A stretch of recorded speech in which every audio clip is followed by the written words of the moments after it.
Paul Mupasula est victime, il y a la cousin à Fali. Le coup la Kofi, il faut faire la Koufa. Avant hier, à Monique et la Zuyosco Out. Lui, c'est le seul journaliste qui, au vu et au su de tout le monde, roule pour son cousin. Et au tenir notre question, nous pouvons répondre, il y a bandi ko diminuer. Pendant Kofi, il faut pas voir la génie, à lui qu'on maîtriser la chroniqueur dans le plateau. Non. A dit l'ondolé, a tout une question qui est quartier la terre Kala, Isaac n'a pas star. Isaac n'a quartier la terre, Isaac n'a pas star. Isaac n'a pas star. On est à répondre qu'à qui était Bastar Bazar, toi Bastar Bazar, tu n'as pas 12 ans, il y a un rapport, tu es fidèle. Mais si tu as posé la question des stars, maintenant tu dis 6 septembre. Il faut savoir. Mais tu me demandes les stars du quartier latin. Tu dis, moi j'ai fait la plus grande star que le quartier latin n'a jamais eu. Soit tu l'as dit Fali, tu es ferry. Pour faire pas ancien à quartier latin. Soit tu as Cindy na ferry. Na chiqué, il y a pas faute. Est-ce que Cindy a dit ferry? Il y a pas match. Ferry à Polo. Qui a dit à monsieur Kofi que grandeur na ye se résume na orgueil au yazala nango devant. En quoi Kofi s'est senti à l'aise? Il y a un que veste et marque table et kanina na idée est-ce que y a donc marque ba veste jaune na mukili bakola ton le soute. Complexe mon boy. Complexe neza il y a infériorité. Donc il faut imposer bisoto ndima kaleki ba congolais tout na mai. So il net na elo na ina lobo na biki ko scandaliser ba. Ah bon? Et bien que peine va penser les amoukiers. Maintenant, nous parlons d'un ancien ministre de la Justice et garde des Sceaux. Oh, il y a dit que détournement et infraction, oh, il y a beaucoup plaider pour que détourner la peine de mort. Commettre une infraction, il faut sanctionner et la sévère parce que yo yebi bokende na ba avocat na ebala ki sabino comment titre oyo ya zwa ki na affaire foncière pour na site ya otonga prison so azana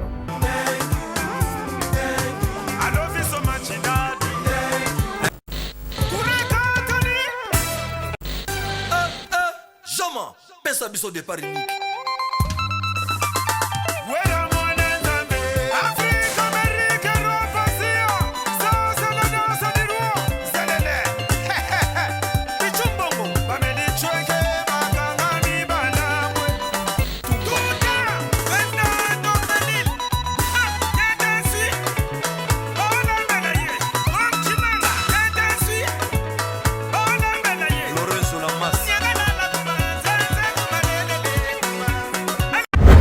Parmi les bons, il y a le meilleur. Général Investment Service. Une société d'un Congolais aux capitaux 100% congolais. L'une des rares qui vous offre une gamme variée de services dans différents domaines. Nettoyage des façades des immeubles et de tout autre espace de vie. Irratisation, désinfection, désinsectisation. Production de papier hygiénique.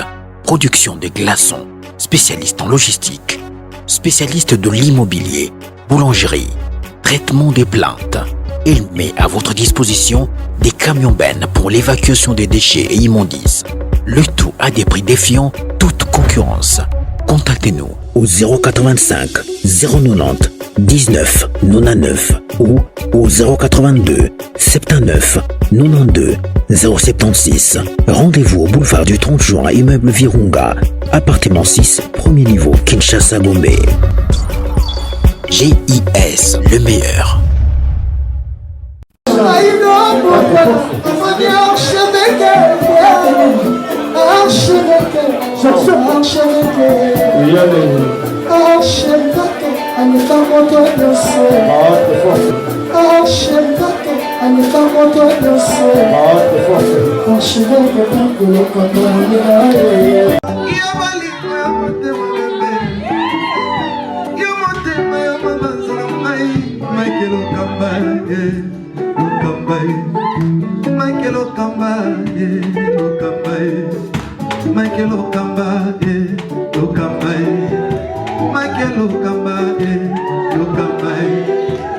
Michael Okamba. Au monde l'artiste, c'est l'improvisation.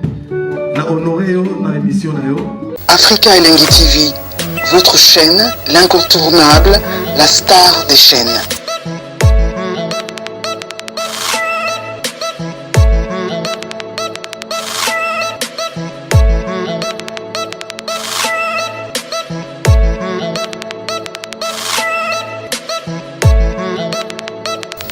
Africa Elengi TV, la magie de l'info.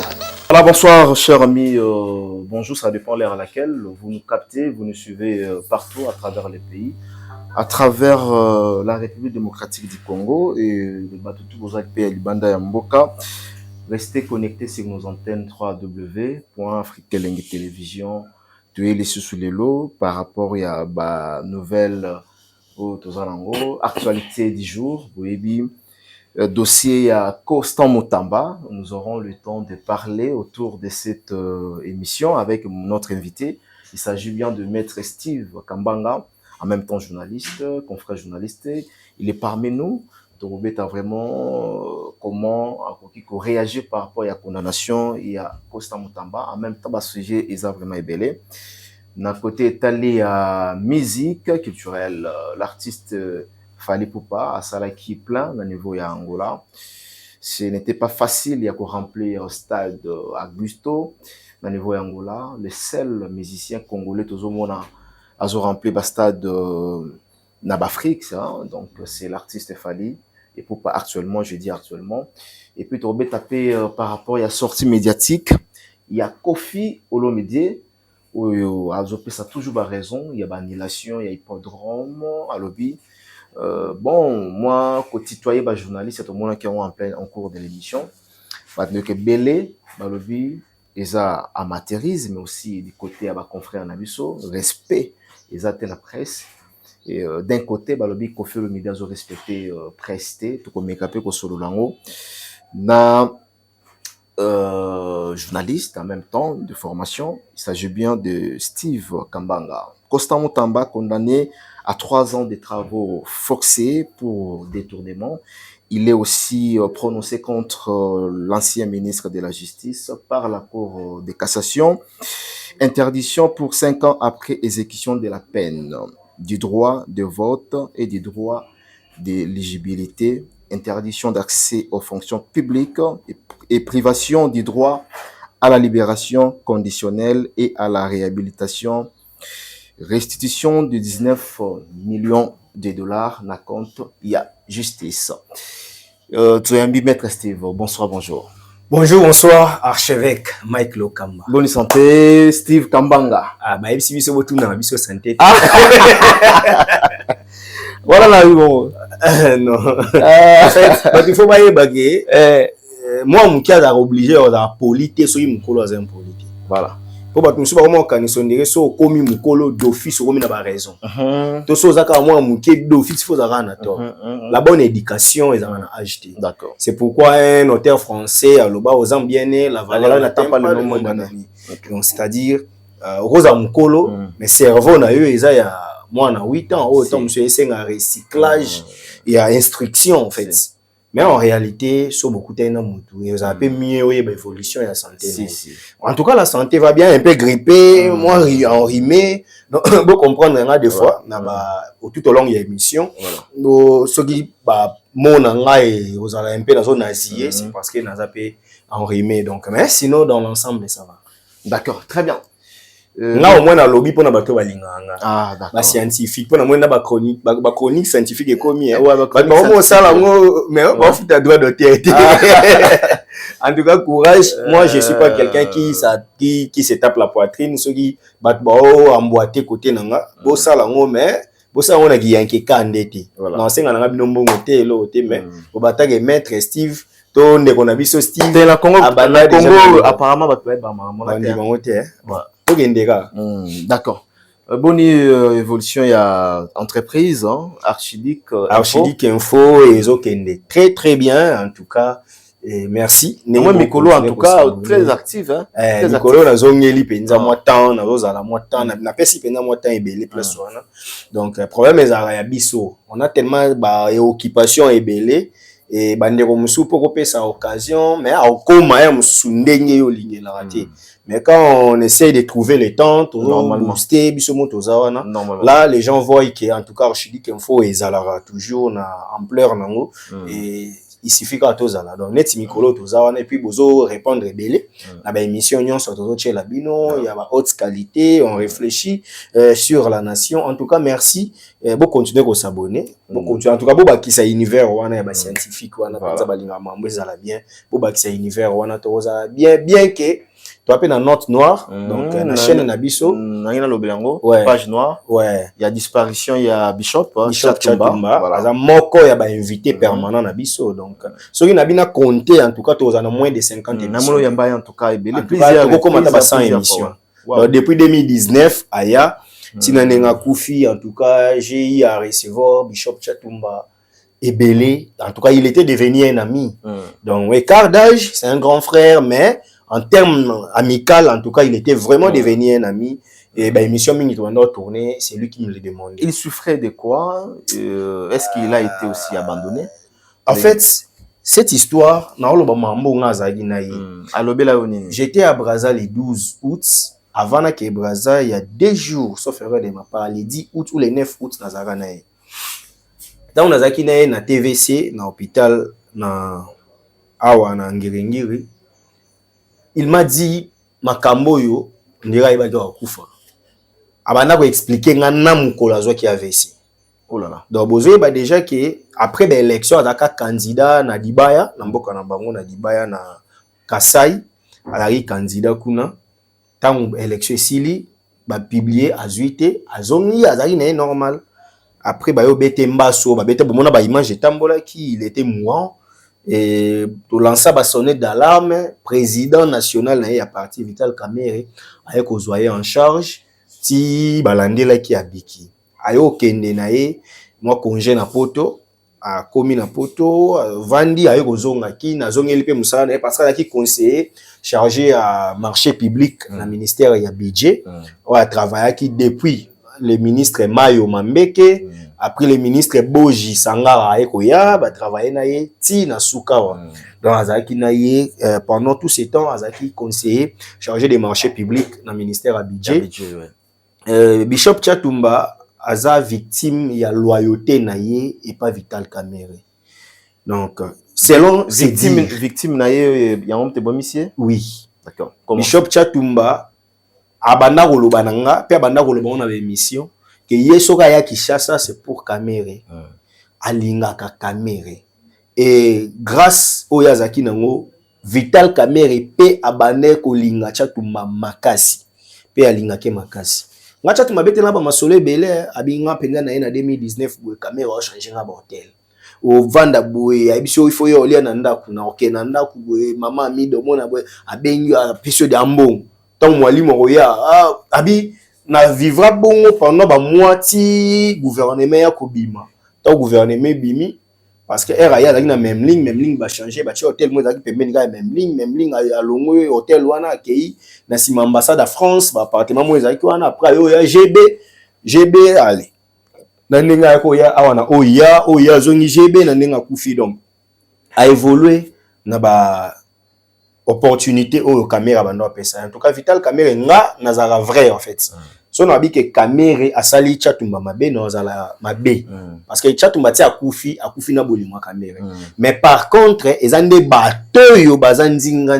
ya Kamerhe entourage ya Kamerhe ne babomi Chatumba pona nini Kamerhe alinga ke makasi oh là là wana mambu Chatumba yebisa oh là là bakose na moyi mambu Bishop Chatumba yebisanga bayebisi eboy wana na obeta parce que jour asala ki AVC o ememie na liwa tozaki na réunion bango bazaki na réunion ya budget na centre financier abina réunion wana na telemina ke kosuba na zongi na kuti ndeko mo avandi na kiti nanga batu ba oyebise mais oyo place ya conseiller Chatumba oyebi ke ya moi Sancho oluka bo bebisa réunion tout ça bina côté les mati bon Chatumba be ole kutu na salela ta mo agressivité na ranango motema mo yeka na kipete a matina kana na matina bureau na ye parce que nga ndoko même tina bureau na ye akena bureau abina fandi eleki mo temps petit mo akoti wana yo betela nga pecho na koti ya bisinga yo kisi oyo tia kamera ekopola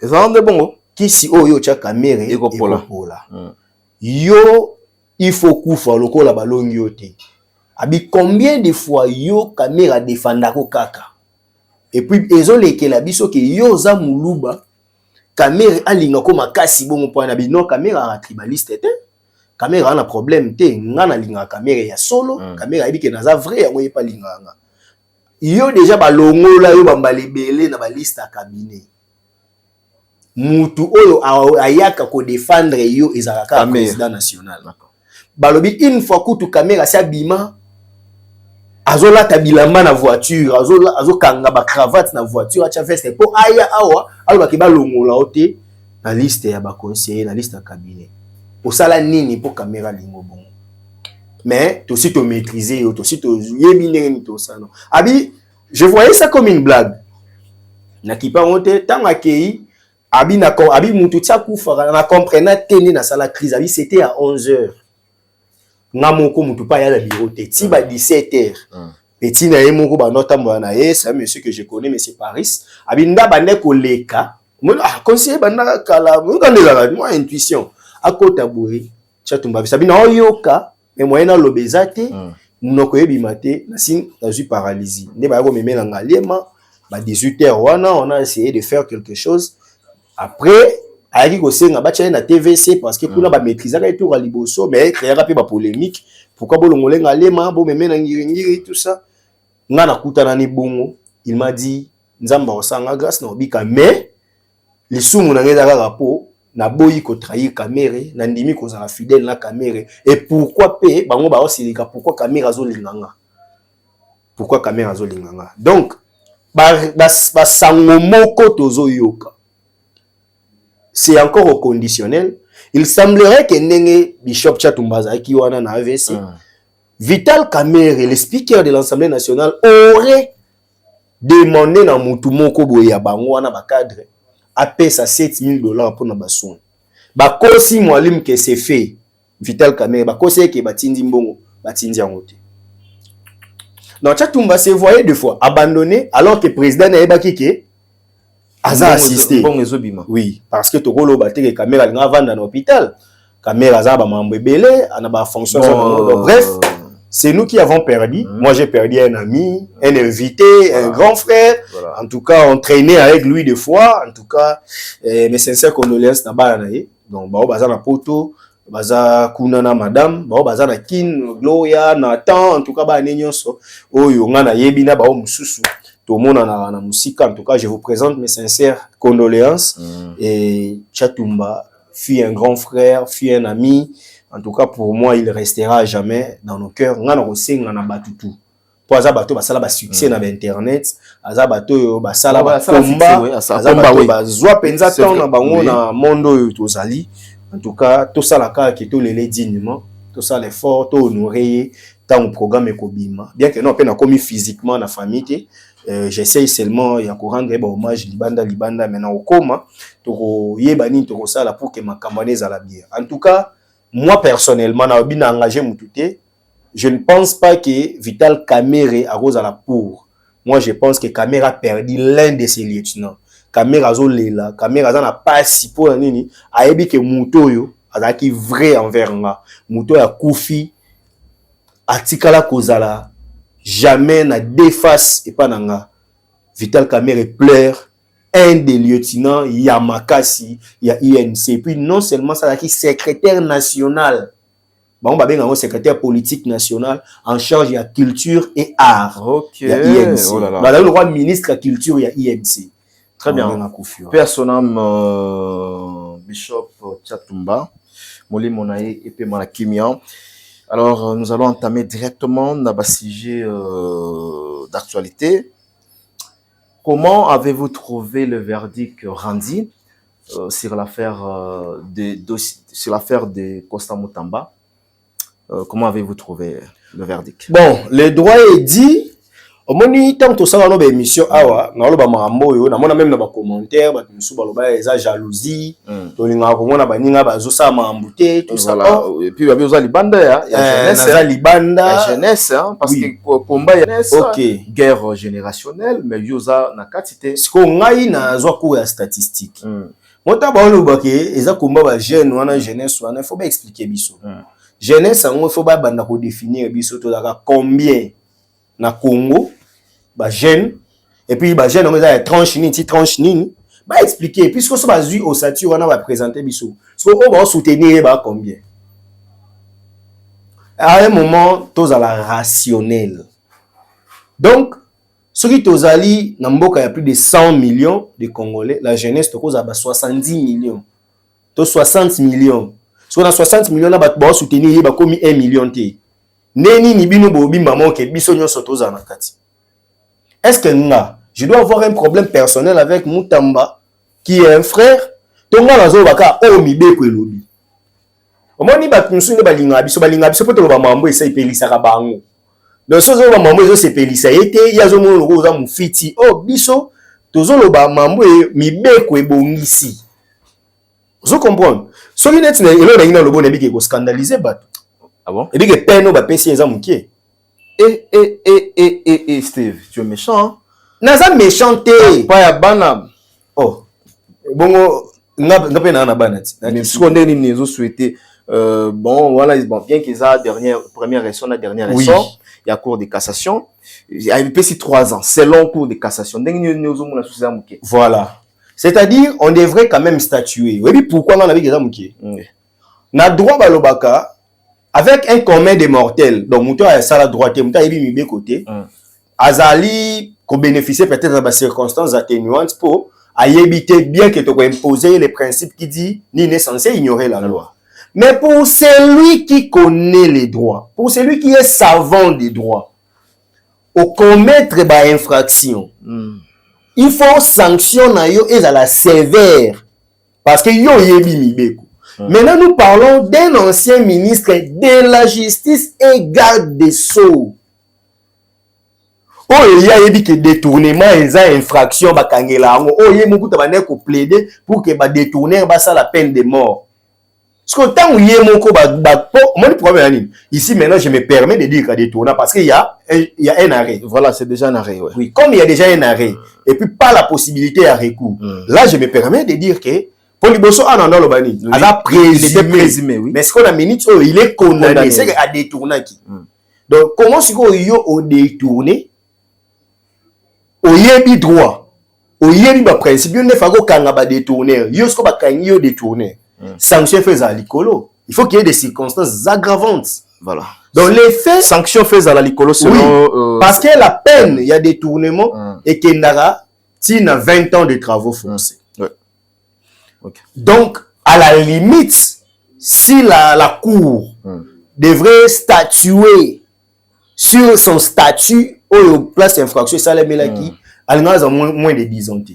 Mais tant mieux les arrêts il y a cour de cassation ils ont déjà dernier ressort biso to s'incliner c'est ça les bons droits aussi voilà, l'équité voilà. Moi je suis d'accord oui 3 ans il y a travaux forcés 5 ans il y a une éligibilité tout ça. Oui, on appelle d'accord Nango il y a 5 ans il y a oui et ça suivra Kanaba on a d'accord Nango mais il y a certaines personnes balobi Mutamba n'est pas un récidiviste hein.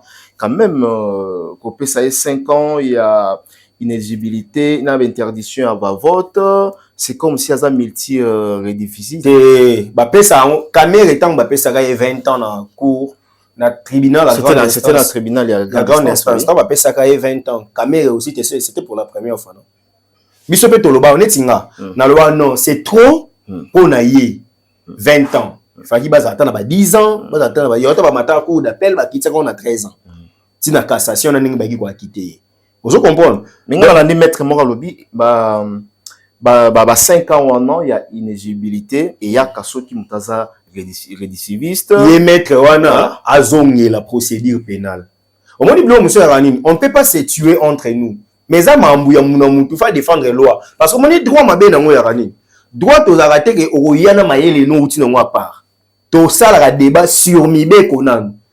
Donc biso net na ba famille, il y a droit ya biso ya Congo, tu as la famille romano-germanique. Chez nous, la première source du droit c'est la loi.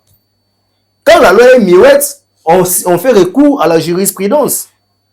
S'il n'y a pas un cas, un jugement ou un arrêt de cette affaire, là on pourra maintenant faire à la doctrine de placer comme un professeur tel à l'Obaki, expert tel à l'Obaki. D'accord. Mais pour le moment, on n'interroge que la loi. Voilà. Et pour un détourneur, il y a un coup de bachango. Même makambo eza na ba trait, na ba fonction ya justice, ba makambo eza na trait ya probité morale, la cause la ba fonction anate. D'accord. Vous comprenez? Nga na biso ke bazaki clément pour naïe. Parce que nga na dit que par rapport, parce que si les juges devraient statuer à ça. Et puis mbongo ezaki mbongo nini destiné aux victimes de la guerre des 6 jours. Est-ce que vous comprenez la gravité?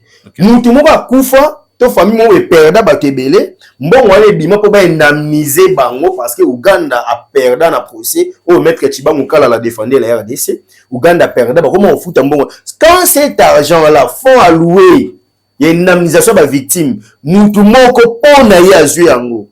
Et vous voulez qu'il soit exempté, cher monsieur.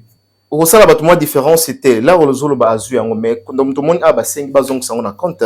Et qui na compte il y a trésor ouais ezonga là soit tozolo ba détourner yango ça dit et tu as le collier à ma tête le ba bon on est il y a mité voilà il y a mité mon nene bozo ba ok na loba déjà na plateau plus de 3 fois et le 4e fois ok la sanction j'ai tendance que yo tu vas soir on est à la tendance il y a côté la mettre constant non na juste na poser bon on avance alors voilà on avance les abouis en droit pénal en droit pénal général parce que tu as un droit pénal général un droit pénal spécial droit pénal général il y a un 2e graduat et puis na 3e de au droit pénal spécial bazo distinguer l'infraction de manière stricte.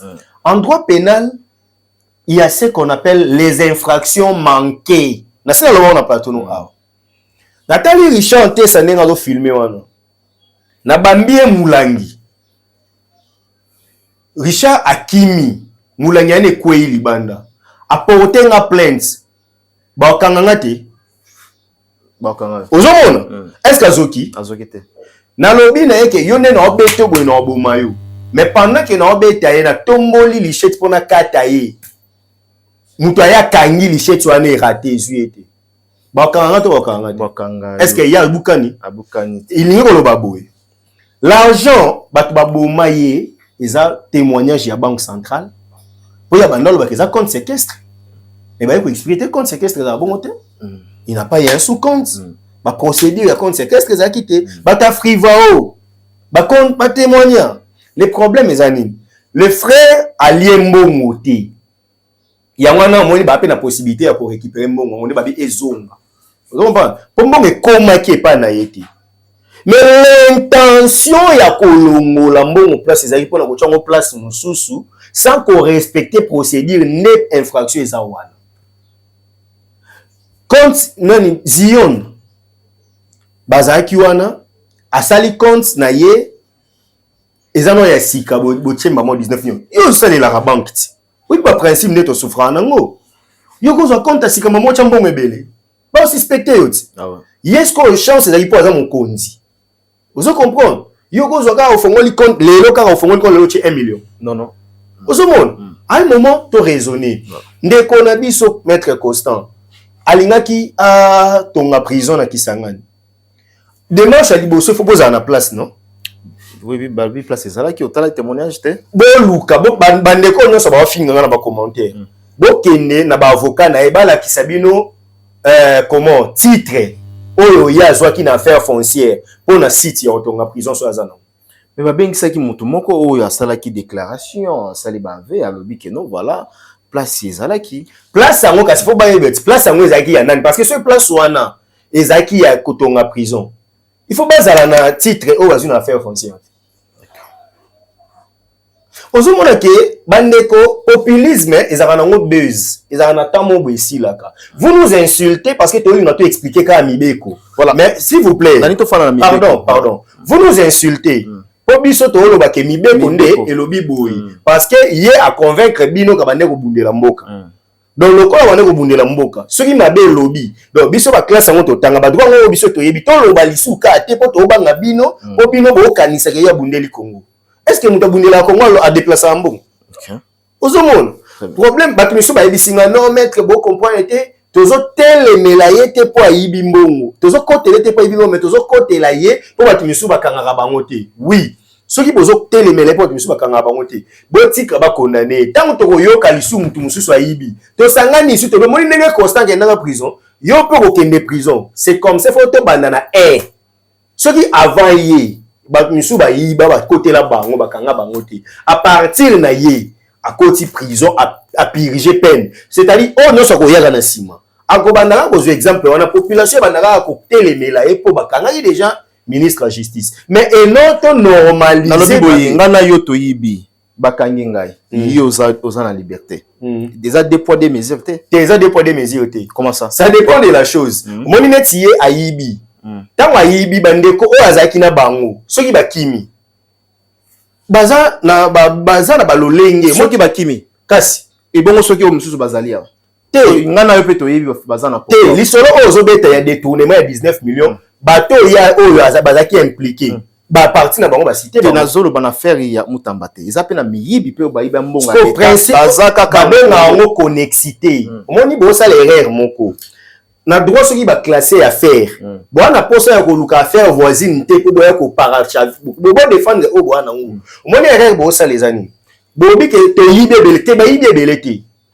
ba o no so ba yiba kiwana lokola bo prouver kité ya yesi ko le ministère public a prouvé donc bino bo souffrir que ye to ya bango bazo yiba ministère public aza capable de prouver na bi ko za mutu akosta Mutamba mais ça les faut tikanga na avancer oh là là nazo tuna s'il te plaît nazo linga on dia pour moni mon confiance silika na raison nazo linga na expliquer le mot yo sozo telemela non ko tikanga kasi na avancer ça va na lobi boy mais longo eloko wana ke naza mutako longo eloko wana naza mutako bon ça va on avance il y a une chose monde to vandi dans plateau haut oui combien des infractions et ça la manamboko na minute quand to cette émission na batinela ba yolo na ba lemba na ba nini ba kata ba manchette mais bakangi bango te po ba moni bango te et li ko le baté le ko bango ba kata ba manchette on se ko ba ko kanga na minute oyo alo ba gete oh bino ba ko kanga ala bandal mais na ngali makuna pe bakati mutu manchette bokangi bango te po te yo na ne bakangi yo ne fo basambisa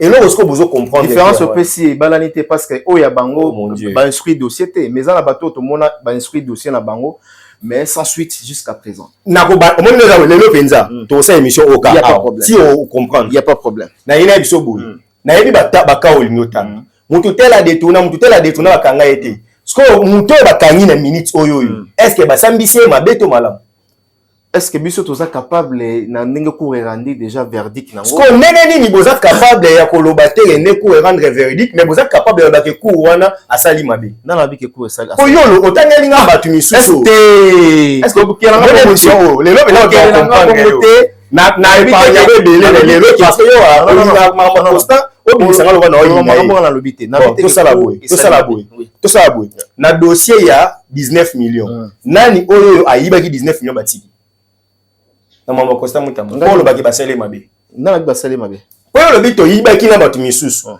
bato oyo ye bazaki impliqué na dossier na ye Zion Construction zela na sisa OK lelo penza ko comprendre vas-y Zion Construction baza wapi OK batanga ki vient no mona kati wana yepe yo ba nyoso to yanga oh ya mawana za vient non non na boy ko tater non pour son respect quand même et puis na jugement azate il faut quand même tous à moi droit là za contre batuté na vas-y batanga ki vient no mo na kati wana vient na zapi ayi ko samba te OK oh bon d'ailleurs kutu na mamba Costa Mutamba ba koti na ba détail te parce que faki ba détail ba bloque belé salami wana natangi prononcer ya jugement ya arrêt au moins kutu ke ba keka na essentiel il y a eu des erreurs au yemoko à sala o ba ko comprendre te boye ba boye na mboko yo mutu moko ka a détourner za Costa Mutamba te bat ba détourner ka ebele popo ça les a lokola ba kangaka ba misu te yepe fo ba kangete souci non kande ya mwana donc lokola ba kangaka ba misu te c'est que Costa ba ko kangete ça va. Le quoi la bakanga ba misute. Est-ce que beaucoup ndima ke poto évoluer photo bandana 1 et batona ba enzala kité na lobi boye batona ba enza kité po bakanga e bango ti. D'accord. Mais ce que o bakangi ce que boyo se plaindre pour ani parce que le quoi déjà bolelaka que justice est malade. S'il te plaît lelo benza moi lelo émission o soit yo soit nga moko à comprendre. Très bien. Si ça non. Le quoi là bakanga ba tuté biso so to décrire ati moko bazo yiba ba millions ezo kende ka boye oui ou non? Oui. Parce que ce que suisse ko ba juge babi ah quel oyo a ko yiba ya un mois bakanga qui était tel a ko yiba dans des moments oyo ko kanga tout oyo to kanga et quoi est-ce ko ya yibi bakangi ce que bo se plaindre répondre. Très bien.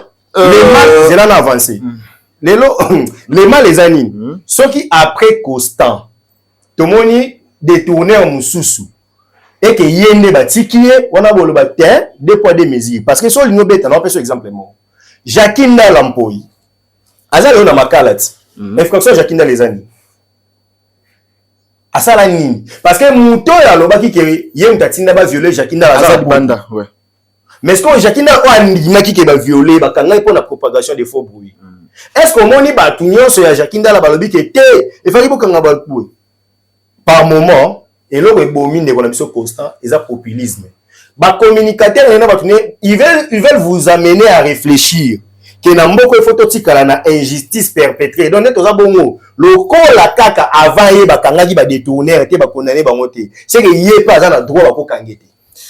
D'accord, très bien. On peut comprendre ngo c'est la question. Problème pour tous les cas vite fait parce que to telemi wana mo mingi et yango pe ka ndé ba congolais ba il y a pas de problème. Bato balobi boyi ezate po bakangi Costa Mutamba bato ndo tozolo ba awa keno batebele ba sécurité non. Ce n'est pas parce que Mutamba aza condamné non. Eza que mutuna ya bateza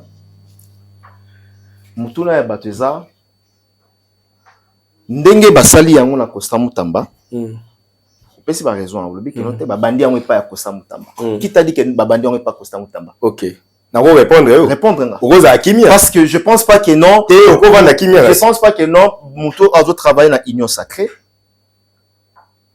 oh lelo ba ko sala nde basali Mutamba. On est dans la question moko wana oui vas-y. OK pour souffrir quand même na répondre vas-y.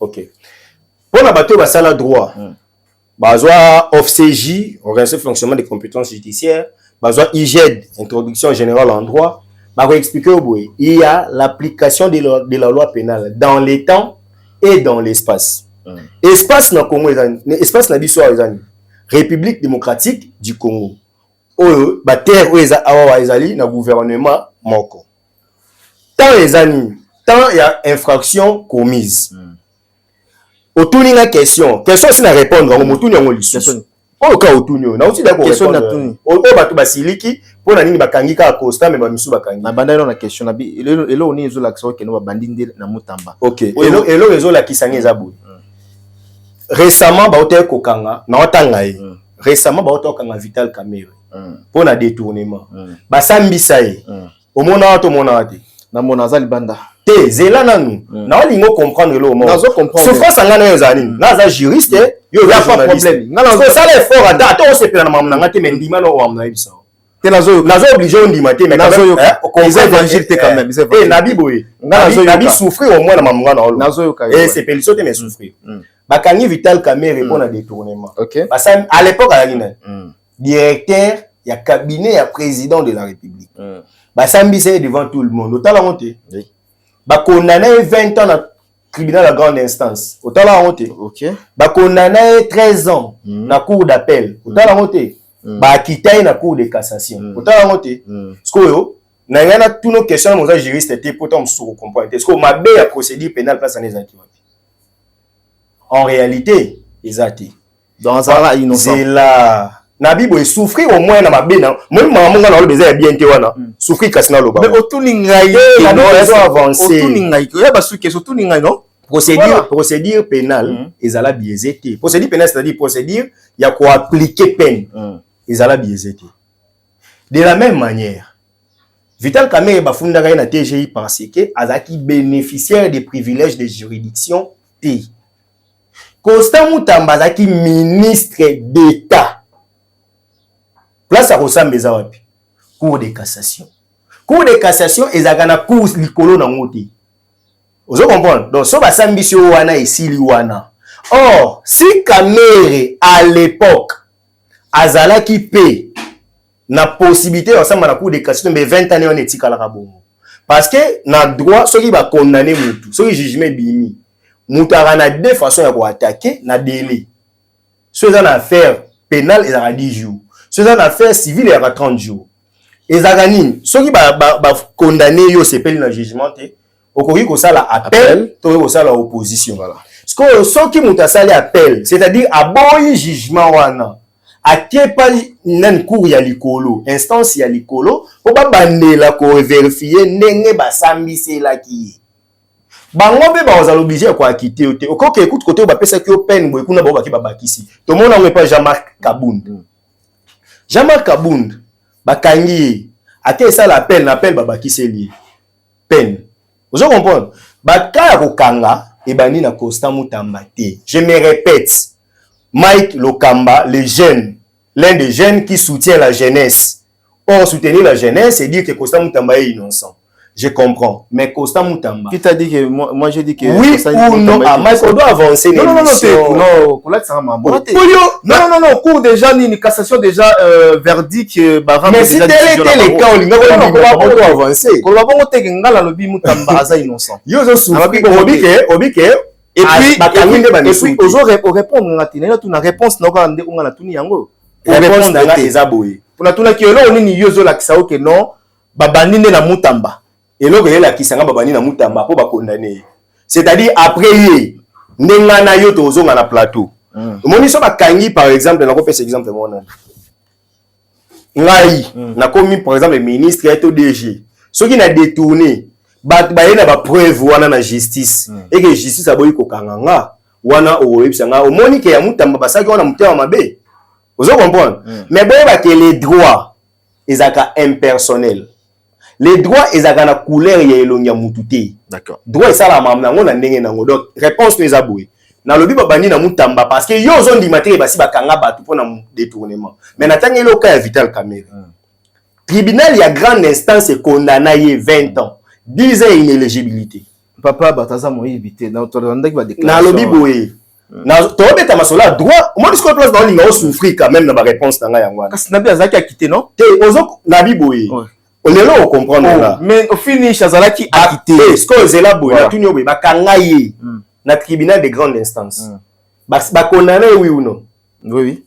Tant ma salle appel na cour d'appel. Ba condamné oui ou non? Oui, au finish. Aksali appel na cour de cassation. Ba sani acquitté. OK. Sikoyo tant mambani osama na droit. Si Mutamba a la place à la recours. À ça la recours. D'accord, très bien. Est-ce que Zela, est-ce que tant que Sambisa Mutamba ba wonde batinda gaza ministre. Le corps a qui na place à Souka ya Osamba, a la place monsieur à la recours qui. Il y a la place les autres Swabino. Mais au moins les droits et pesa mutu opportunité nyonso. Que okoki pe ko sala appel. Ce qu'on place né ya ko sala appel, exact pour Sambisa na place ya Souka. Très bien. Donc ils ont ba côté là qui oyo ba sanctionner oyo parce que Kamerhe c'était aussi pour la première fois ba kangaé mais ba pesa 20 ans. Au coup tu ba pesa 3 ans. D'accord, très bien. Ceux qui déjà les garants de la nation à zone de ma justice Ezako Bella, allez-y comprendre quelque chose. Alors les questions tu la question tu me faut la émission tu ça on va tu quand là tu la question c'est là avant non oh là là attends bon c'est la question c'est la limite ça peut-être là pour qu'on fait pas ça là bino vas-y vas-y si les garants de la nation avec la confiance et la justice OK avis na yé lokola muto bayama boyebi na lobelo lelo le président de la République a ce qu'on appelle en droit le dédoublement fonctionnel. Il est citoyen, il est monsieur Félix Tshisekedi, en même temps il est institution président de la République. Très bien. Si mutalobi mambuna ndenge na une interview na yé eza monsieur Tshisekedi. Mais ce qu'a dit ordonnance là, il engage l'État. Si comme Mambo a le bas que la justice est malade, c'était par la voie d'ordonnance ou par une interview. C'était par une interview. Cette opinion-là, dédoublement, ça soit qu'il ordonnance. Côté citoyen, côté monsieur le président. Voilà. Côté agissant comme président, ils ont par ordonnance. Ce qu'on m'a dit à l'Obaka, Azaka na ordonnance, ou à l'Obaka qui est citoyen d'ici, juste ça malade, tu es une émission. Très bien. Sur l'Obéla, comme étant citoyen, c'est-à-dire, à mon élan, parce que l'opinion na Ewana, est discutable comme la tienne. Na biboyi. Comment? Na biboyi. Parce que azana kati ya makamwana. Ok. Voilà. Yope aux journalistes. Je comprends. Vous avez un droit. Je comprends. Je comprends. Je comprends comment on t'a pouvoir. Oh. Alors. Est-ce que si na moni par contre vous comprenez? Comment on a lobby kutu? C'est que na lobby ndek tant mususu mabe pour la président. J'ai avancé. La manière dont on a arrêté Costa Mutamba. Totali biso mibale batebele pe batali manu militari à 3h du matin. Sa résidence a été encerclée. Yo lobi awa que ni droit exact que non aux almayele nanda ko e nango bino besoin appliquer oyo oyo sengi faut que ça là selon la loi. Na toute manière ko bakangi Mutamba. C'est légal, c'est normal ou comment? On souffrir à répondre. Pas qu'on souffrir, répondre. T'es pas m'amener ces pélissos. Non. Yo répondre. Ça va répondre. Ndebakanier, c'est très légal. Ok. Pourquoi? Constant était en train de troubler l'ordre public. Si les ministères publics étaient sévères, ben n'a pas bâti sa plainte monsieur Likona et pour troubler l'ordre public. Tout le monde qui a un tract, tout le monde qui a un tout paralyser ville, Constant touche pas Mutamba, je suis Mutamba, tout ça la bouée. Est-ce que c'est permis na ba loi na biso que les individus, groupes d'individus, va menacer des institutions établies? Parce que nous avons 4 institutions étatiques, parmi lesquelles il y a les cours et tribunaux. Donc, ba partisans à Costa Mutamba, badaki ko menacer les cours et tribunaux. Qu'est-ce qu'on devrait faire?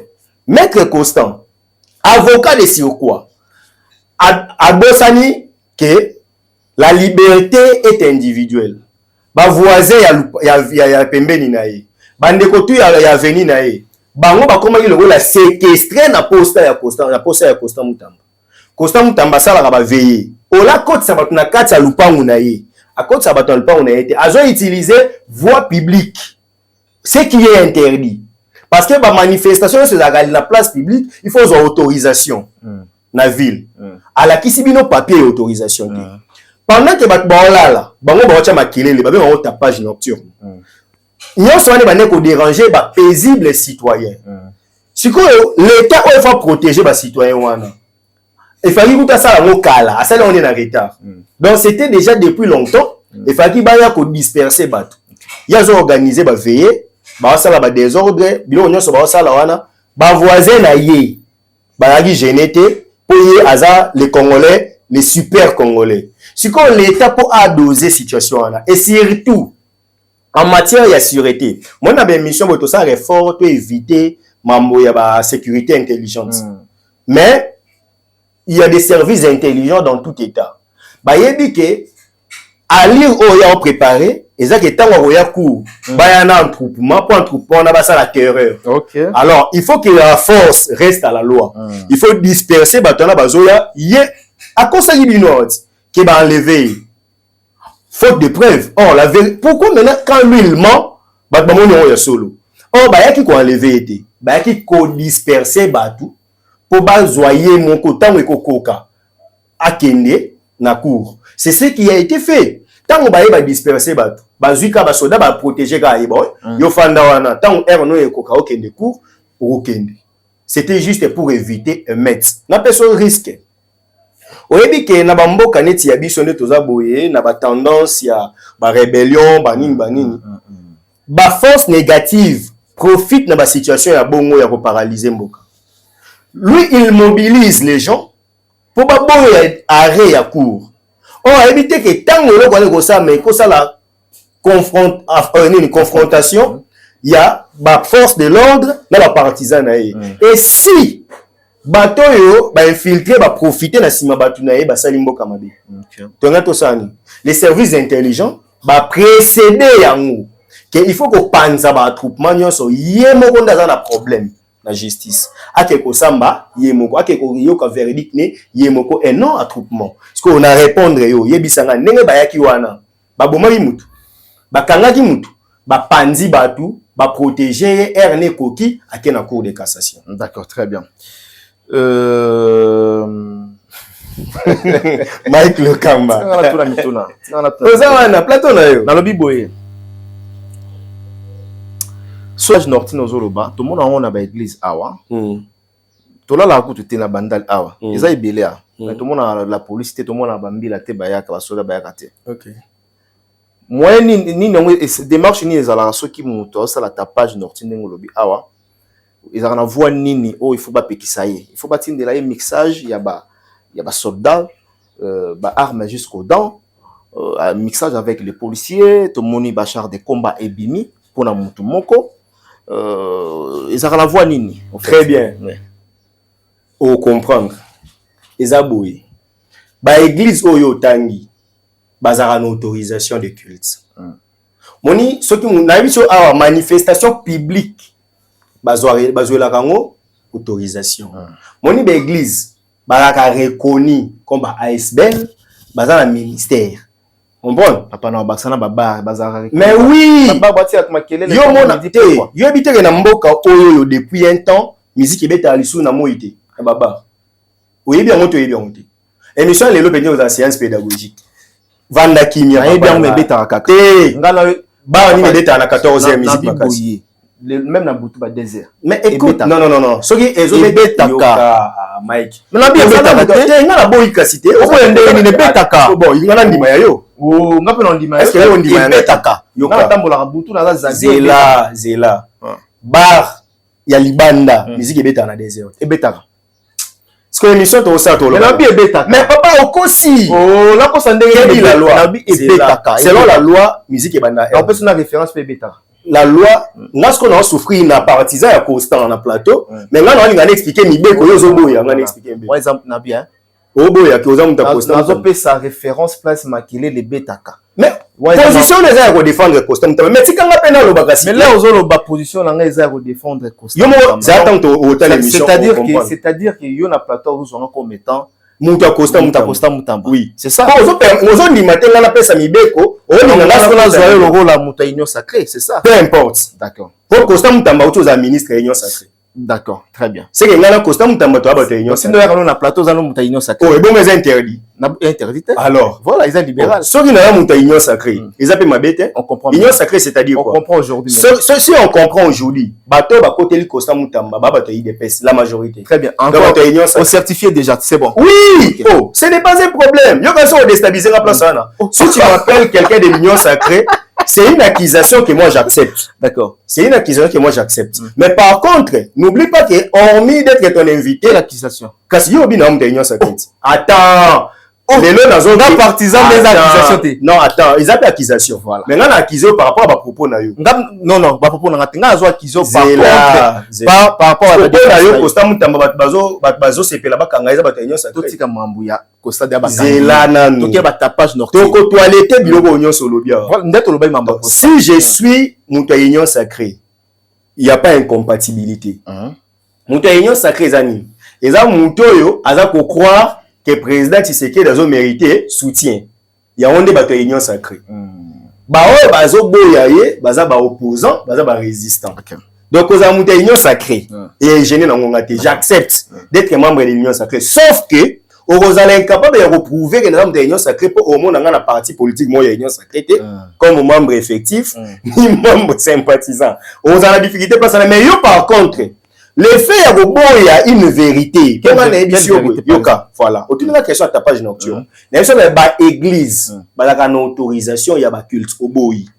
N'est-ce que ba bar, baza réglementé. Depuis quelques années, ba bar na Congo et font ma musique et font ma raba 16h. 16h 17h, 22h et 4h. Ba on la ka concentré et puis on va te l'isolo il y a utilité publique. Donc, ce qu'on a boîte de nuit, musique est dans la 4, c'est boîte d'infraction. Mais ce qu'on a un bar, il y a Libanda, et qu'il y a 1h du matin, musique est au bêta. La police, ce qu'on a eu, on est fait kanga mukolo bar. Ce qu'on a eu, mais bêta ratilé. Ce qu'on a eu, il y a un comprend, Mike Lokamba.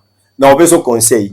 Non, on n'a pas conseil. On est là quand c'est le mouton, on a tout la question. Mais quand ça moutou. Yo lingo bisanga ni. Richard, Zela, Mike Lokamba, zala calme. Nazo lingane expliquer yo la loi. Quand les gens la loi, la loi, parce que yo za la preuve ya ba na betara. Toi tu la caméra on peut sans référence. Oye na bandal ana kimbondo 2h du matin ba réseau bêta. Mais ça qu'on violer loi. Oui, bah violer la mais là on peut sur réalité. Je dis la réalité maman. La réalité na yo wana, il faut pas réalité na ngai, non pas réalité na ngai. Réalité ya Kinshasa, baba Kinshasa. Un principe des droits dit ceci. Oh là là. En actori incubit probatio. Comme tu accuses que bato wana bazaka bongo ba beta musique na désert. Ça là on va bien la dénonciation. Mais voilà, au moins on comprend. Les rôle là. Oui, les rôle là. Là ça on. Ça la boy. Là ça la on. Yo kanga nous expliquer papa, je suis juriste yo kanga. Ça la on nini. Mais yo kanga juriste yo ça la on casse. Non, yo mutoza la preuve. La charge de la preuve incombe à celui qui accuse. Mam na ole ba les angati za droit. Ça la boy. Le quoi yo mona kina kimbondo, ba rebeta désert. Tenez la caméra. Filmer yango. Tenez ça la déposition dans la police. Na parquet ke bota la mibe ko lobaki ke bar fait musique fait kanga na 22h mais bato na 2h ba osala comme zela papa maman loba ils a démarche na ngata ça là on parle on explique que ça démarche ici on pose la question je fais mais tu peux pas écouter non na sali référence na fait que baba tout citoyen a le droit de faire une dénonciation ceux qui va pas violer yo peut citoyen non te mais ngana mona wote yo mutobe au 21 on a fait sa référence dans le bi et betaka mais yo bana kende osala dénonciation na zwani ni na sala ya de ba ba biso voilà ba la biso ba comprendre les fenza maître alingaki ka mais Mike a comprendre le mot bref soki yo lobi betaka te ngala lobi ebetaka mais kasi prouver biso ti pour prouver biso il faut osala dénonciation ba oya na ba preuve que ba betaka comme ça l'état soit ko kanga mutwana pona mo ngando lo ba no émission de betaka preuve exacte mais ce que soko filmer les biso ango obengi la police baye bakuti ba obeta ba okanga bango eloko olingo comprendre eloko olingo comprendre responsabilité dans la police dans ngate maître to lika dénonciation eza ya tout citoyen yo oza citoyen soki yo moni eza devoir na ngai eza devoir na yo si on parle Mike eloko mo discuter za mki le ko na yo eza na ba preuve écoute renforcer les biso ba preuve na ene na parquet funda ba eza devoir na ngai tazo bandela eza rôle na ngate parce que mabe ya congolais le bébé eza ya yo je fais allusion que non ebetaka mais eza démarche na ngai te eza na habilité na ngai te na bando kotambola ba ebetaka boye ebetaka na x ebetaka na kimbondo ebetaka eza démarche na ngai mais ici je fais la part des choses, il a confirmé que ebetaka. Le rôle là on invité na yo. Soki nga na kosi yo. Luka avocat mususu. Yebisa ke nazaki na ndeko mo boye, ayebisi nga boye. Lokola nga na mona ki ba place mo boye ezo beta, ayebisi nga naza na droit ya kokende kofunda, ya kokeko dénoncer. Soka lobi ke na kosi, nga ya na plateau na régulièrement. Tant na yo yebisa nga te maître, ta la maître X boye, alobaki na nga mambo lobaki eza lukuta, mais pour le moment nga na yebisi boye. Bateau batanga droit na droit administratif, il y a un arrêt blanco, même l'état, même l'état, citoyen ko funda l'état. Donc au candidaté que non peut social, ils a tout droit na yo, droit les plus légitimes. Ceux qui au moni ba réseau bêta au-delà ya RO lo epekisi.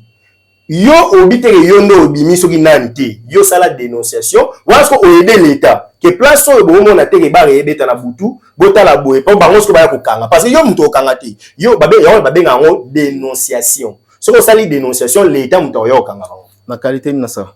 Il y a citoyen. Et bon, il y a citoyen. Oh, le kamba. Yo muto monaki. Ils ont devoir ngate. Oh mon Dieu, bon to les kakasi. Ba comprendre ko zo boyo. Ils ont devoir ngate. Mais là na ma anglais mususu. Donc voilà. Ils ont devoir. Je répète ici. Na toutes nos questions. Awa to solo là, écoute pardon. Awa to solo là. Marambi ya tapage nocturne. Na confirmé la plateau dans le bic et non. Jusqu'au jour d'aujourd'hui, sans preuve, hein? Pardon. Ceux qui n'aiment pas sans preuve, apportez la plainte. C'est ça. Va comporter plainte. Voilà, je dois assumer. La charge de la preuve incombe à celui qui accuse. Yo muto fundi, yo ne faut Ok. Je confirme que non. Tilelo, musique ya bar et betaka. Totambola rabutu na ebi ou place et betaka. Mais ça devoir na ngaite na kende ko sala dénonciation. Que non, bar ya kimbondo et betaka 3h 4h du matin, ils ont devoir na ngate. Yo le be monaka tenga la bina monaka. bato ba oublier bato la biso. Donc voilà, on passe. Ce que bato la biso pour conclure. Bato la biso. Nga azazoba na kosi Mike. Mais au moins bato bo commenter. Boye bisaye ke na aider lokola ya kuta rango déjà. Parce que là amona ngote. Mike mutamona ke musique ane débordaka. Ya wana ebise boye les droits a prévu une brèche que tout citoyen ce qui a moni que battement va respecter mes deux côtés. Il y a un côté plein sté. Mais à ça là c'est qu'on appelle la dénonciation. On est là on a sengio. Na habité que local là yo lobbying na fona que ça là parce que ngana na preuve té. Yo mtoza na preuve ndé il faut ça la dénonciation dans l'état ko ça la musala na yé. Bon, local là yo boyi na tike ka ke yo boyi té. O boyi idée na ngai. To continuer mais bato batali biso. Bon et ben toi et moi qui a tort qui a raison. D'accord, très bien. Ah, ça va. C'est bon. Très bien. Au gros, mais la maille. Oh! Posez ma question, papa. Au gros, mais la maille. Émission Zanan, ouais. Émission Zanan. Posez ma question. D'accord, très bien. Alors, je pense que de ces Amoutamba, Tolobi, Otokoye, ce qui est plus important, essentiel, Toti Golobango déjà. Aussi, il y a un conclu dans le sujet. Au conclu dans le sujet à Costa Moutamba. A eu condamnation avec comment dirais-je, a eu condamnation 3 ans de travaux forcés. Bandere Belé Baebi travaux forcés. Il y a juriste au mec pour éclaircir biso. Travaux forcés c'est quoi? Ok. Voilà. Bandeko Obo Talanga. Code pénal congolais. Ils ont code et salama avant tous indépendance. Na code na biso tant basali yango bazana ba peine o bacha oyo lelo to mususu na pratique to comment ko remplacer on na ba peine mususu. Par exemple, la peine de travaux forcés na esprit à législateur ezakani. Soki oyibi po ezamini ba détourner ande ba na ba peine wana. Soki oza muto ba condamner na peine à travaux forcés, neti mettre costé à 3 ans, ba ça ndeni. Ba lui peut-être que chaque jour aux la 2 heures mon bando ça misala ya l'état mais na force na volonté na ote ne ba ça comme sou banzela boué ba ko lo ba yo chaque jour ba mema yo sika OK na victoire o baloli ba kaya swana o sali misala ba mason ba salaka o le ba futa o ba futa on te pour eza peine pour eza nini la sanction et la des caractères et dans un caractère pédagogique na caractère ya rétention donc non c'est pas ba nyoko la nzoto na yo. Mais pour comprendre que Mbasi mana ça m'a bé ôté. Peine à travaux forcés ils rapport à bongo. Mais qu'est-ce qui se passe? Les droits pénals ba vandi to réfléchir. Tobi peine oyo ba kopé ça on mutul sous les lotés. Ba kopé ça yango sur le plan texte mais la pratique ba ko remplacer on. Pourquoi? Ce qu'on a code du travail. Ba le dit que le travail est un contrat consensuel. Donc pour Richard a filmé biso ils ont pas boyo kana. Yo na yeke Richard, yo banda lelo, oza cameraman, oza preneur de vie, oza monteur, oza nyonso ya Afrika elengi. Ngai Mike Lokamba na bando sala yo, boye, il a contrat bilatéral. Ba parti mi balé, bo sala ngo. Donc travail za rabongo, travail forcé, ils a ko violer code du travail. Si ko yo ba juriste, ba juge ba sani. Lokola ba remplaçant ba peine ya travaux forcés sur le plan légal sur le plan des textes ba tchaka peine wana ya emprisonnement. Parce que ceux qui ba tcheli mutu maman peine d'emprisonnement ils ont bo 4 chambres. Il faut que la peine ya travaux forcés mais peine oyo a ko exécuter et la peine d'emprisonnement. OK. Comprendre? Donc peine ya travaux forcés depuis toujours. So la ni ba procès nyonso ba ya bamba détournement. Ba pe ça ra travaux forcés. Voilà. Mais ba tongo ba sala nini? Ba kota ka prison. OK. C'est comme ça, ne m'envoie ezalaka. Parce que peine oyo qui va condamner on a travaux forcés. Logiquement, bah ça les la peine, il y a emprisonnement. Il sera emprisonné pendant 3 ans. Maintenant, il y a une nouvelle qui est répandue comme quoi il y a tout n'a pas rapport il y a résidence surveillée. Oui, voilà. Ça viole la loi. Voilà. Pourquoi ça viole? C'est vrai aussi. Là aux autres en fait, ezaka ba rumeur. D'accord. Mais moi je pense que mon dossier oyo ezaki kaka justice traditionnelle et comme qui na sûreté na sécurité ya wana tango tu na ba question ba kendaki kokota na ndaku na ene ifeko nini mamsu ya ba sécurité na kokota ya ngote parce que il y a eu ba mal intention na sima ya bato bande ko revendiquer pour Constant Mutamba. Très bien. Voir ce que les gens pouvaient réagir, on peut garder pour diminuer la terreur. Bah, bimisi information comme quoi aux en résidence surveillée. Mais moi après 2 jours bout à kendani makala sans que bato baïba. Vous comprenez? Okay. Mais selon les droits, la peine de travaux forcés s'exécute à la peine d'emprisonnement. Très bien. Très bien. Je pense que vous avez compris par rapport à l'explication, il y a travaux forcés. Et pas à maître Steve Kambanga. Nous sommes presque à la fin du dossier à Mutamba. Nous conclure directement dossier à Mutamba. Conclusion, qu'est-ce qu'on doit retenir par rapport à... Les gens doivent comprendre que la justice est bon marabatouté. Par contre, na place aucune ma justice qui n'est la justice. Parce que net biso na Congo, ba bon maramutu na justice. Na Congo ba opé ça yo peine na ko te ko sécuriser yo. Que au batama ba ko bomo na ndenge ya mabe. C'est ce qui a fait Maître Constant. Tant on a un dossier na justice, ataki na besoin ya ko banda ko luka ko se victimiser te. Ake na tombo ya chenchi seke di gosani.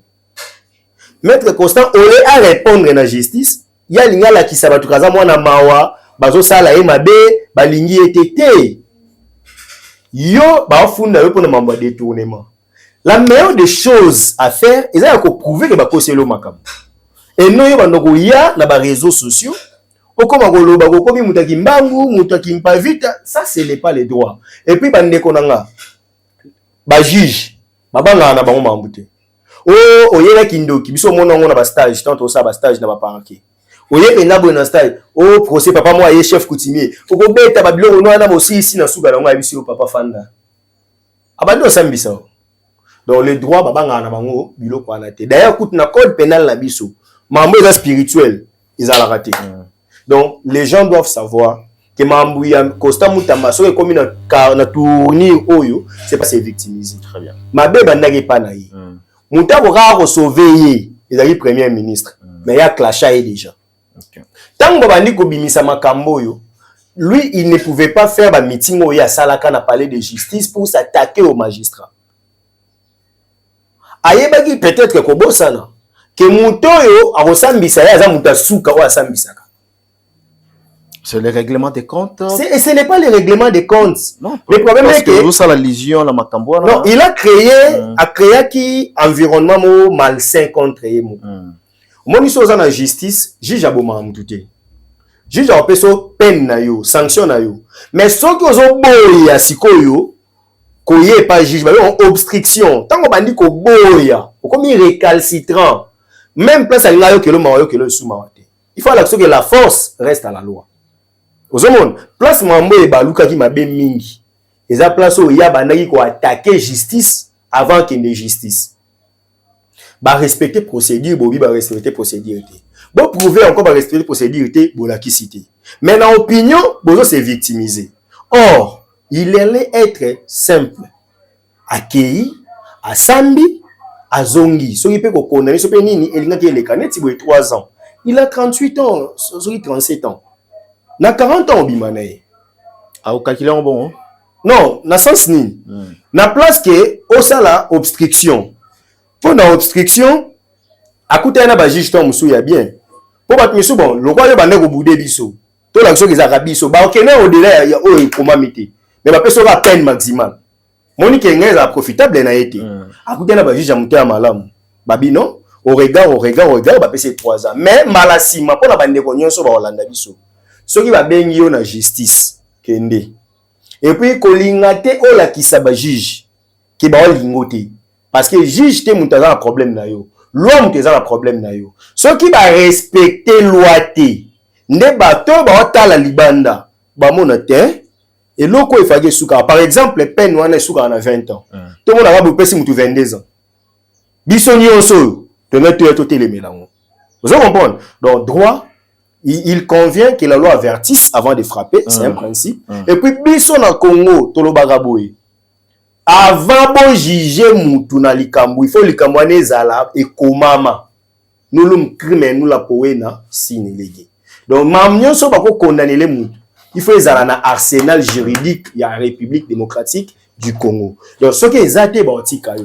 Ce que ezate ba otiko. D'accord. Alors pour tout s'il s'en a dossier Mutamba est-ce que les leçons azui pour battre les bazou tout la question est-ce que les leçons qui montent bazu mesure de grâce vous la possible ou bien impossible wana eza mambu ya chef de l'État mais soki chef de l'État sali yango ako paralyser justice. Pourquoi? Parce que dossier wana eza dossier oyo batu nyonso bamoni yango il faut vraiment appeler que peine yango ezali exécuter. Au-delà de ça, la Cour de cassation est l'instance la plus supérieure.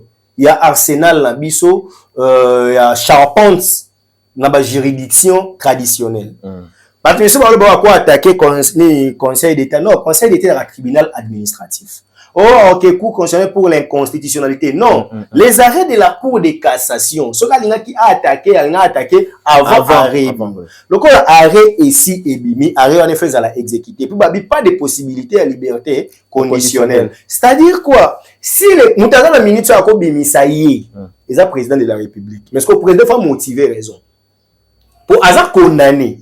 Que non, bateau peut-être que a peine à moins de 5 ans, na bimi sa bango. Mais ce qu'au Kawana, pour éduquer, il faut bâtir à purger peine. D'accord.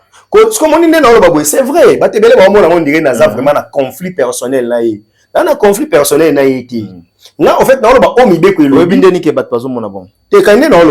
ah d'accord. Oh, non mon la population, na bi net lo baraboye. On ça déjà autocritique hein. Oui, na bi net na lo baboye, ba partisan na ye ba osepela na ngati. Très bien. Ba lo ba yo penza o yiniye te. Ngana yiniye te. Ye patanga na IPC.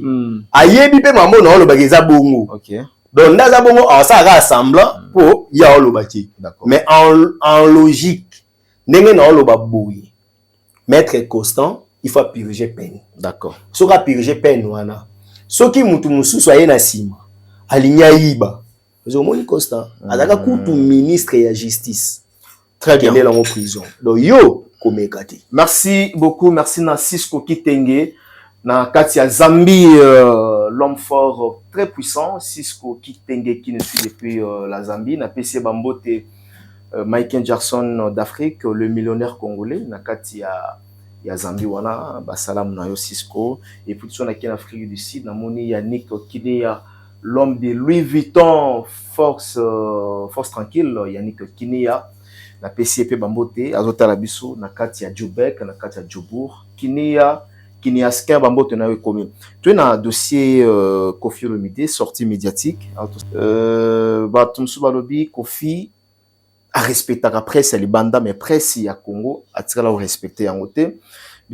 Comment est-ce que la manière dont il répond aux journalistes, bah confrère Nabiso, bah Marc Tabou, et puis na bah Popol Mopassou la bazala kiwana, bah lobi ça manque à respect.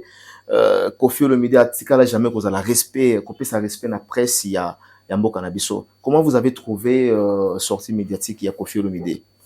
Déjà, là en fait Mamba Koffi na éviter rolo bango parce que là on dirait pour ça ni kande za kabungu Koffi linga asa bino mabe mais bino bo réagir oté ceux qui bo réagir et comme impolitesse ça fait si ba appartenance ça libre Koffi devrait régler ses comptes à Fali alingis quoi si ça on pas ba ndeko oyo ba kende ko yamba moi je condamne bango au condamner ba journaliste ba chroniqueur pourquoi vous êtes allé oh bosso qui bazo invitation ba kende te ah bien benga bango te est-ce que vous n'avez pas entendu bongo oui abinga te muna bengi bino ah abi anani mukolo patron tam tam pese ba monteneo tam tam donc alinga accuser bango oh là kenga na za légende bango nde ba yebulukanga quadra moi à leur place je ne partirai pas Koffi lingani et bon so bazwa ki moi j'ai là moi quelque chose na mbongo ngona banana ko diminuer bino ngai yo kuto yebi nazala ba opportunité ebele ona rozwa pe na sa mamtom so na vivre ndenge nazalaka mais na sala ngote comprendre on to ya pe be émission ya mutumo ba fingo ba mission ba kanisa ndenge to ya ba émission bo c'est-à-dire on manque à faire mais peut-être bino ba boyamba biso oyebi to mususu ba effort ni to sala rapport to ya ba émission. Mais il y a des gens comme ça qui ont l'effet à mon na plateau. Akanisi ko bando kola na ndaku au sokolo c'est parfumé au yega pour le bamba batité. Nous venons parce que toza na moi il y a quoi dire. Voilà, toza na moi estime et pas na bino bobenga abiso parce que s'il y a des actualités, il faut tout réfléchir na. Voilà, s'il y a quelque chose à dire, il faut dire. Bato miso bakanisa toza na maman ça. D'accord. Omoni ndenge na landa ki popola bina kende ko tika mwana na classe na la Lyon na Belgique tout ça. C'est-à-dire lui a ça on a monté à malamu pour être journaliste à promouvoir artiste à moka na ça mais artiste à la kanda na ye pour y a cousin ya moto artiste na lingate. Le nom de cousin là c'est Fally. C'est Fally non, tout le monde Kofi faisait allusion à Fally. Non, alobi en bombité. Popol Mupasula est victime. Il y a la cousin ya Fally. Le coup la Kofi, il faut Fally kufa avant yé à Monique na zuyo sko awa. Neti yebisanga. Soki batuni mutu santé za ndeni. Ndefo banda ko bimisa nyonso ano banda ko silika. Adi londolé. Abi santé na pour na médecin. Médecin. Donc neto tambola boye selon Kofi, il faut la mal poli. Soku tena mutu mamo bando tuni mamo. Les jeunes les squid date ni na kobeta wana. Ça me pose. Même Kofi selon ndena yo kaka tanga mingiti. Aibi ndenge basala ka discours non? Babanda ka discours na développement. Ah ouais. Il y a 3 parties du discours. Introduction, oui, développement et conclusion. Biso penza tolobara bien soko sala discours. Tozaka na introduction, tozala développement, tozala conclusion. Comprendre? Babé na on tozala corps du discours, tozala na péroraison, tozala intro. Sko yo lingi ndeni ke toye to bani maman bonjour Kofi Olomide bonjour Kofi les 6 sur nini wana ko beta na yen javena non ils ont bon côté faut to banda thèse antithèse et synthèse non wana ko to kena wana to na développement mais na zolo bela na introduction ouais thèse to ko banda na introduction te to banda mbama et puis pour ba sala discours ou ta na introduction au ko ta na développement tu dois poser des questions voilà pour ba réponse on a des développement oui. Ceux qui sont passés dans la bande de l'école, parce que on a ba notion dans le besoin de rédaction, il y a ba notion ba 4e, ba 3e des humanités oui. La rédaction. Mais c'est-à-dire lorsqu'on fait un discours, tu as un exorde, tu as un accord, tu as un péroraison. Mais ce qu'on y a pas ni na exorde yo boyi que tenga na yela ki promotion. Mais ce qu'on y a la promotion. Zo caméra yo mi filmer le bela ki promotion. Mais si on n'y est pas battu dans l'émission, et surtout qu'il y a 4 chroniqueurs, il ne faut pas développer. Même si tu as Ozo Samba, si Ozo Samba pour nous, monsieur le président du tribunal des séances, mon client n'a pas volé. Non. On va dans l'introduction. Bonne preuve, besoin pro arc poeta. Il y a Cicéron, balatiniste et bayebi, mahana ba chercheur, il y a italianisant. Cicéron qui défend Archias na mambuya nationalité. Mais Cicéron si j'ai quelques paix de talents juge en moi, je sais combien ces talents m'est cher. Tu bien ngo ba exhorte insinuant. À quoi attaquer mbamoro si j'étais abani lelo mususu pour appeler sa goût dans un côté na développement et côté. C'est ça. De premier paragraphe tina 4e paragraphe A Cicéron parlait d'une introduction à la talent na yi. C'est après on a expliqué que Aulus Licinius Archias yende maître oya la kisaka makambo na yebi abandi ko défendre. Donc je trouve ça aberrant. Pour la moni ba journaliste belé hein on tala na ba page ne ba tché ba c'est ka ba chroniqueur. Mais dites-moi obtenir mutu question mutu pour répondre yo ya bandi ko diminuer. Pour na Kofi faut ba moni ka génie ali ko maîtriser ba chroniqueur na plateau non. Alpha Blondy a la possibilité à diminuer journaliste na plateau pour voir que Alpha Blondy est grand. Très bien. Qui a dit à monsieur Kofi que grandeur na ye se résume na orgueil oh yazala nango devant on te pose une question. Yo awa retour dans la question na le bozo boya ozo ndimate. Est-ce que ngana bomio? Parce que pour les yé so va poser neti boy neti on a Nathalie na quelle émission mobimati mais net question ya Ali Lozaka ndemo na Kofi na bibo Adi Londolé a tuni question que quartier la ta kala ezaki na ba star ezaki na quartier la ta o ezana ba star on est à répondre ka kete ba star baza to ba star baza te na sala ki 12 ans na rapoto te ba fidèle il faut banda koloba kete veste na yo eza couleur affiche nanga tout ça en fait na esprit na ye il faut déstabiliser moralement bazanga nenga opposer ba question pour yes quoi mimona ki yaza grand voilà malheureusement Kofi Olomide devrait faire la promotion de la presse locale, la promotion de la presse de son état, de son pays. Mais Kofi Olomide soit accueilli, na bamboka mususu, ata bazolo ba mambo azo sepelate a respecter la presse wana. Donc alinga ala sabiso ke lisumu toza na ngona Congo ya oza bandeko na ye. Donc le congolais congolais, aibi ke otambola na nzela poussière emataka na ngona kin, il faut sakana na yo même si oza mayeli. D'accord. Aouti ko sala live mo na TikTok awa na tantine mo ala na tâche de beauté awa ouais ba na soki coach on dirait ivoirienne ouais na mona ndakion basali live na TikTok muta otu na ye mukolo nini yo na sindi bokobota mwana to mona Kofi Junior na moni pas ça fini bango te mais a gagné la jazz pour abenga sindi ozo comprendre donc Kofi a humilié jazz pour alobaki sindi abe aza muninga na yoti. On se comprend très bien. Or, en termes de temps, je peux âge boye, si nous avons la jazz té. Jazz amkolo, jazz amkolo. Si comment yoko silika, soit disant pour babeni madame non na comme puis comment babeni kandi kunkuti babeni na combo scène. Combo scène oui. Asa artiste. Est-ce que na combo scène to benga Kofi papa Kofi? Non, Kofi. Mais so na ina loba combo d'ailleurs ah monsieur Agbepa Mumba Antoine, voilà je m'incline. Là je peux l'appeler papa. Papa Antoine.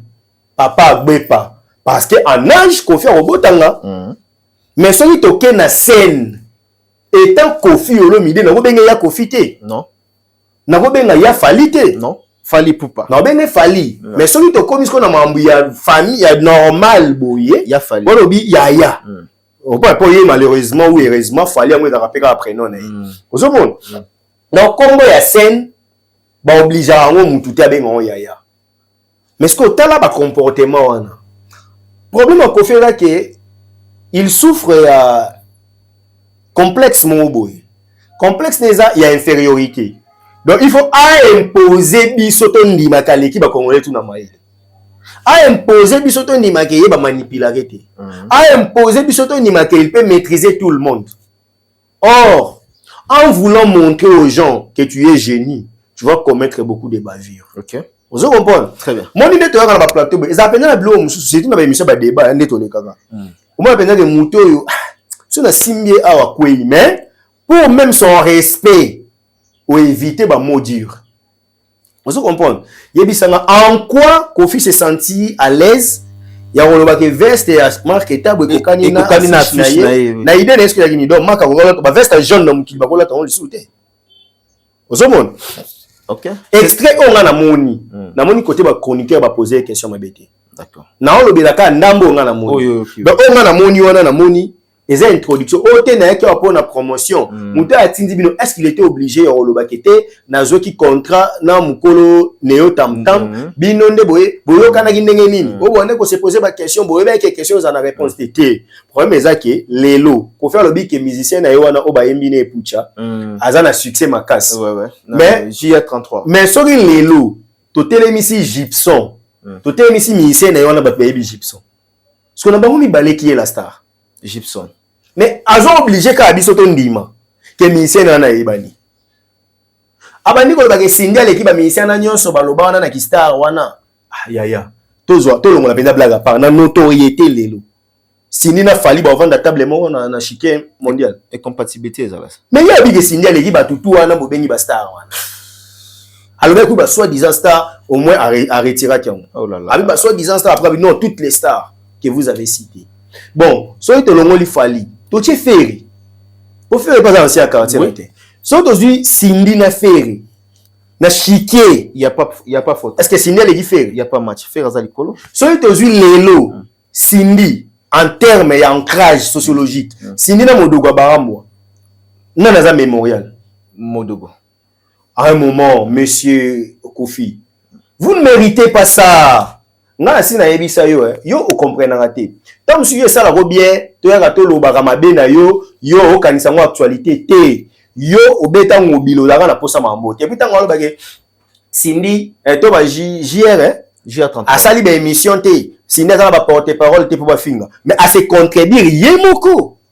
Pour confirmer mi ba garçon mo poto pour ba finga ba famille a fali. Vous comprenez? Donc, bateau et bayaka na combo na yi. Je répète ici. Dans l'andi Kofi a deux fois, mon extrait, azo reproché que Fali, mais malheureusement, toutes ces personnes-là se déclarent être des warriors. Et non, bateau Fali atinda. Fali, c'est la lettre. Pour le bateau, bateau va finir à Bangajaraïti. Oh, Kofi a tika la Antivalère, oui. Abenga traitement, même, ce sont des antivalères. Oh, Kofi a tika la Rosalati. Kofi a l'Andri japonais qui insulte à son nom. Oui.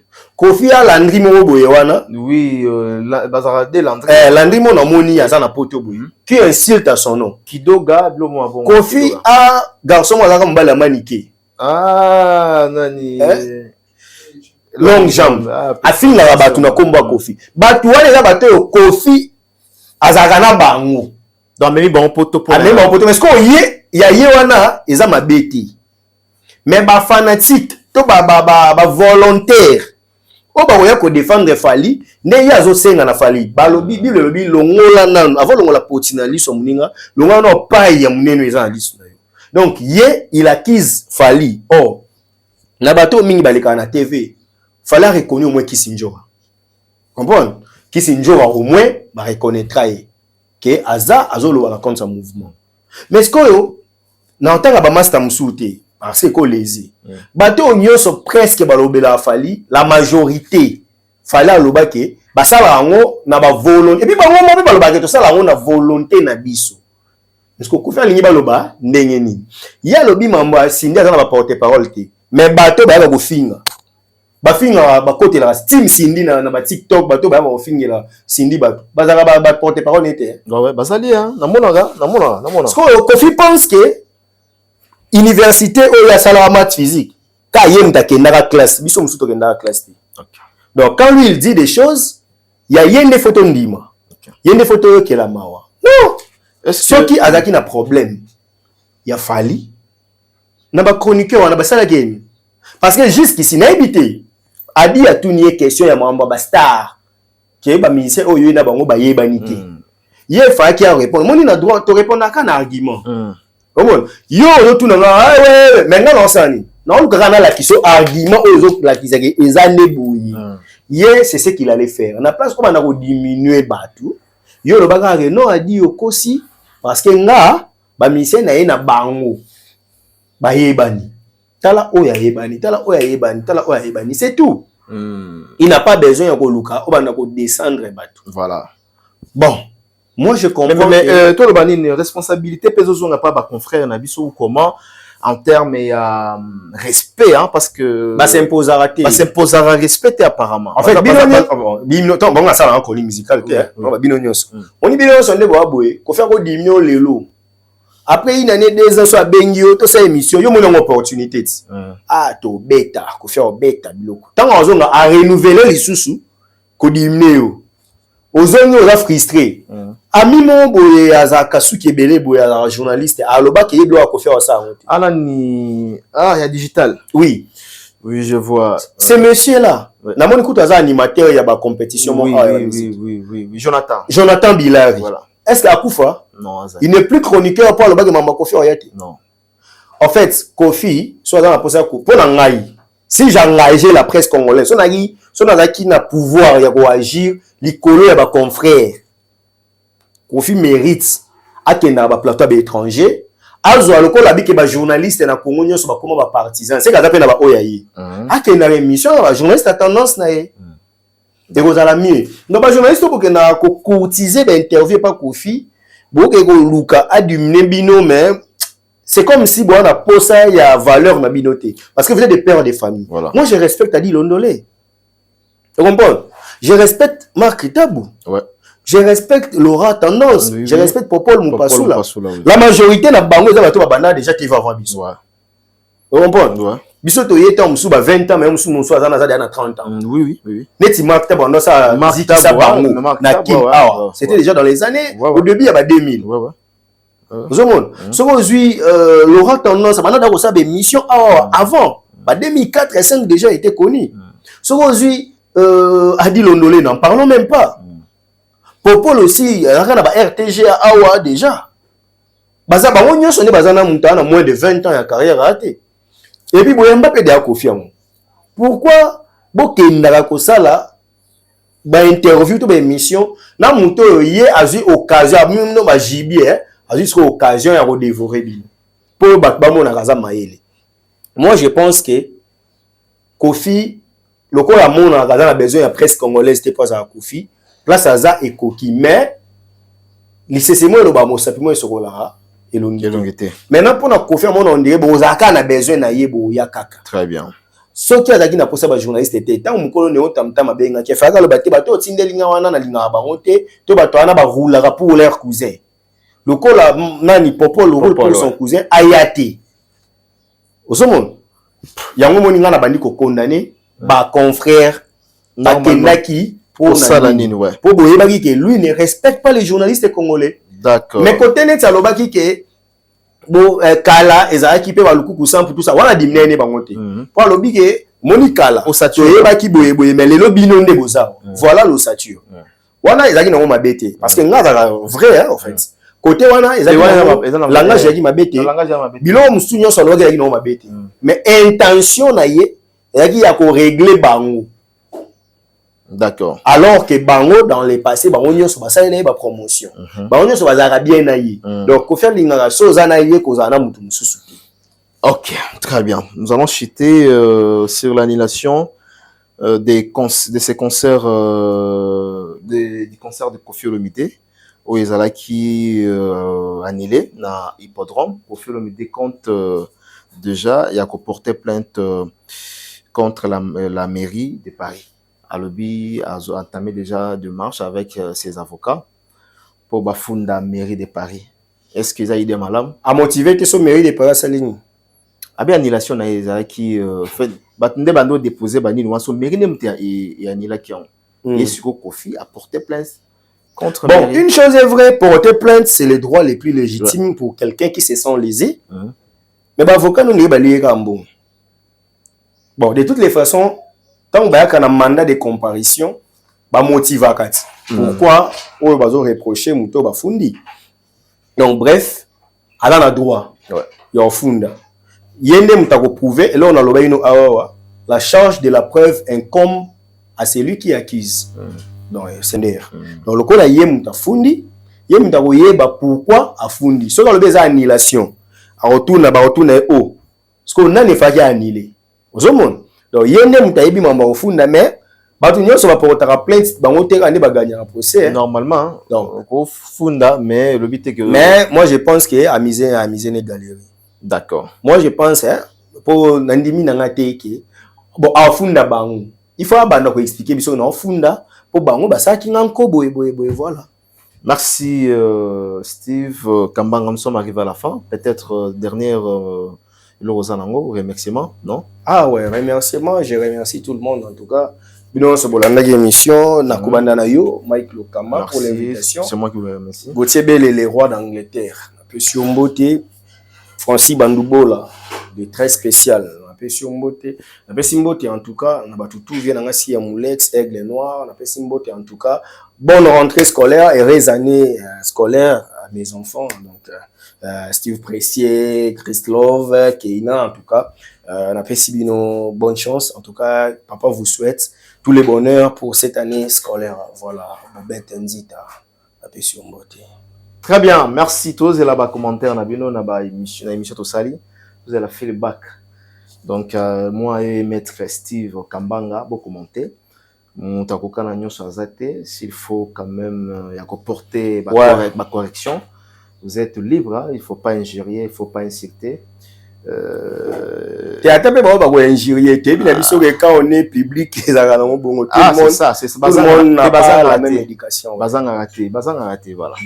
On se retrouve prochainement. Merci à Richard Tessa du côté de la réalisation. Merci à Bols Claude Juma na côté tali ya machine na machine apesi Juma Bambote ebele bandeko tout ba assisté biso papa JP aujourd'hui à Koti papa JP na pesi Bambote côté Azali Moussala Malam papa JP ok. On se retrouve prochainement pour un nouveau numéro. Merci encore une fois, Steve Kambanga. C'est à moi de te remercier. Bye bye. Bye.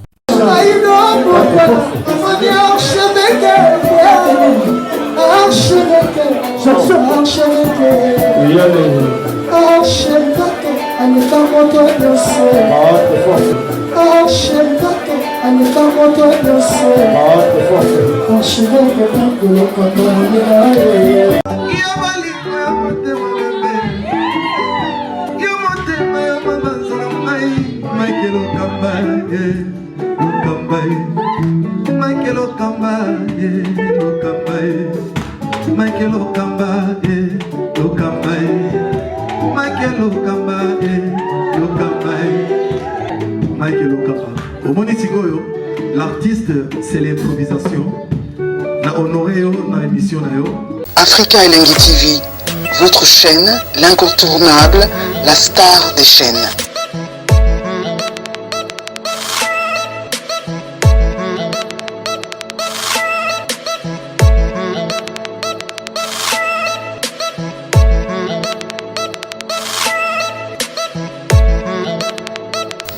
Africa Elengi TV, la magie de l'info.